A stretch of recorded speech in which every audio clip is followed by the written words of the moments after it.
ఇప్పుడే అందిన వార్త భారీగా నగల దోపిడీ పట్టపగలు రాష్ట్రంలో అంటూ లేటెస్ట్ అప్డేట్ అయితే రావడం జరిగిందండి. సో ఆ వివరాలు ఏంటనేది కూడా వీడియోలో తెలుసుకున్న వీడియోని చివరి వరకు చూడండి, అర్థమవుతుంది అనమాట. మరోసారిగా ఛానల్ వస్తే తప్పకుండా సబ్స్క్రైబ్ చేసుకోండి.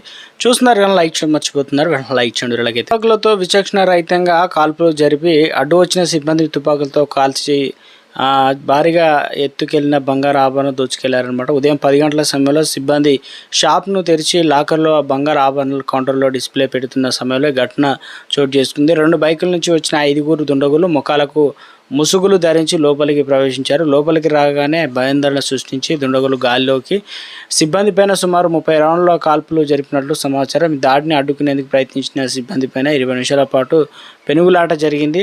దుండగులు జరిపిన విచ్చలవిడి కాల్పుల్లో షాప్లో పనిచేస్తున్న ఒకరు అక్కడికక్కడే మృతి చెందగా మరో 3 సిబ్బంది తీవ్రంగా గాయపడినట్టు తెలుస్తుంది. గాయపడిన వారిని వెంటనే చికిత్స నిమిత్తం సమీపంలో ఆసుపత్రికి తరలించారు.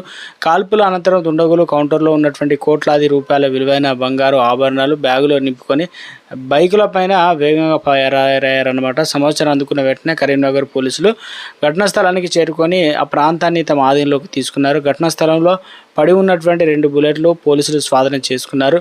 క్లూస్ టీము మరియు ఫోరెన్సిక్ నిపుణుల షాపులోని వేలిముద్రలో ఇతర ఆధారాలు స్వీకరిస్తున్నారు. దుండగులు ముందుగానే ఆ ప్రాంతంలో రెక్కి నిర్వహించి షాప్ తెరిచే సమయాన్ని ఖచ్చితంగా ఎంచుకున్నట్లు తెలుస్తున్నట్లు అనుమానిస్తున్నారు పోలీసులు.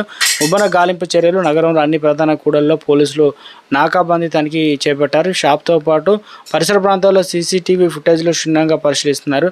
నిందితులను పట్టుకునేందుకు ప్రత్యేక పోలీసు బృందాలు రంగంలోకి దించారు. జనసంచారం ఎక్కువగా ఉండే పట్టణ ప్రాంతాల్లో ఇంతటి సాహసోపేతమైన దోపిడీ జరగడం స్థానికులు తీవ్ర భయాందోళనకు గురి చేసింది.